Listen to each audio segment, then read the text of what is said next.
একটা রবিবারের সকাল, আসাননগর বাজারের চিত্রটা একটু দেখি।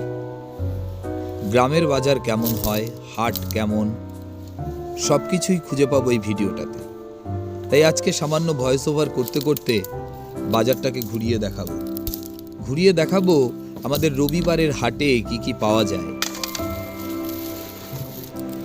শীতকাল মানেই সবুজ সবজির সমাহার। শুধু সবুজ নয়, রয়েছে পেঁয়াজের ডালি। পেঁয়াজের হাটের পাশাপাশি আমি দেখে নেব রাস্তায় কতটা ভিড়।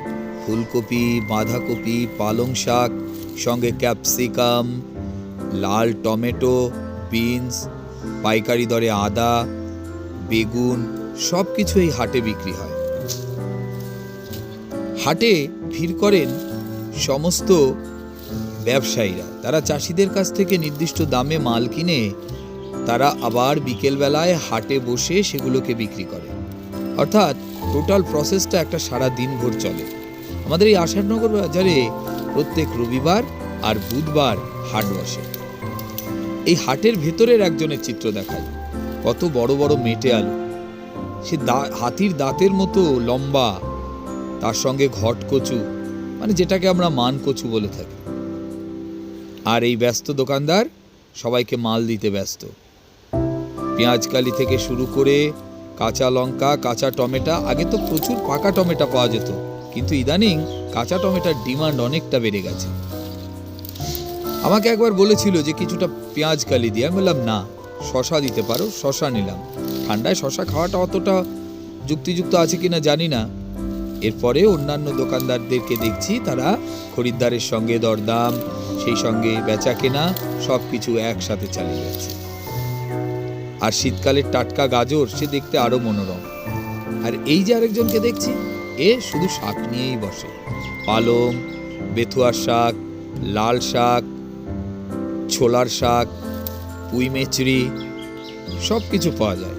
আর এই যে আরেকজন, এ শুধু লঙ্কাই বিক্রি করে, এর কাছে আর কিছুই পাওয়া যায় না। এই জেঠিমা খুব পুরনো ব্যবসাদার আসাননগর বাজারের। আগে লোকাল থেকে শাক, মূলো, পালং, শীতকালে সমস্ত সবজি নিয়ে কৃষ্ণনগরের পাত্র বাজারে বসত। এখন বয়স হয়ে গেছে, তাই অতটা জার্নি করতে পারেন না। গ্রামের বাজারেই সমস্ত কিছু বেচা কেনা করে। আরেকজনের কাছে যাব, তার কাছে সুন্দর টমেটো। এটা একদম গাছ পাকা টমেটো।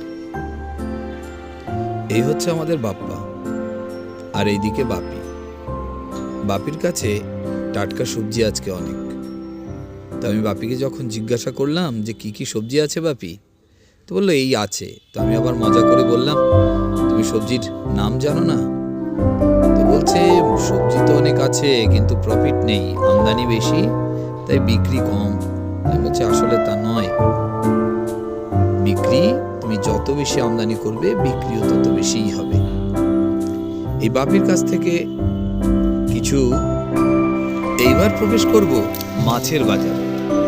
সমস্ত দেশি মাছ এই আমাদের আসাননগর বাজারে এসে জড়ো হয়।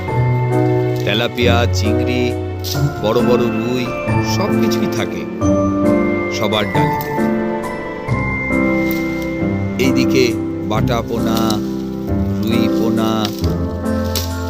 এই মাছটা কি মাছ? কেউ দেখলে বলবে, এটা কমেন্ট করবে।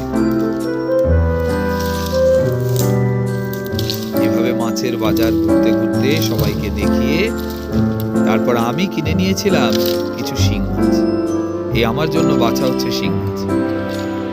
শিং মাছের দাম এখন তুলনামূলক কম, কারণ এবছর যা জল হয়েছে তাতে মাছের দামটা অনেকটাই হাতের নাগাল, বিশেষ করে শিং মাছটা। আগে তো শিং মাছ কিনতে গেলে প্রচুর দাম নিত। আর এইদিকে বড় বড় শোল মাছ। শোল মাছ অনেকের খুব প্রিয়, যদিও আমার কাছে তেমন প্রিয় নয়।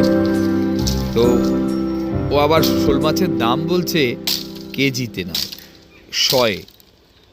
অর্থাৎ 100 গ্রাম শোল মাছের দাম 40 টাকা।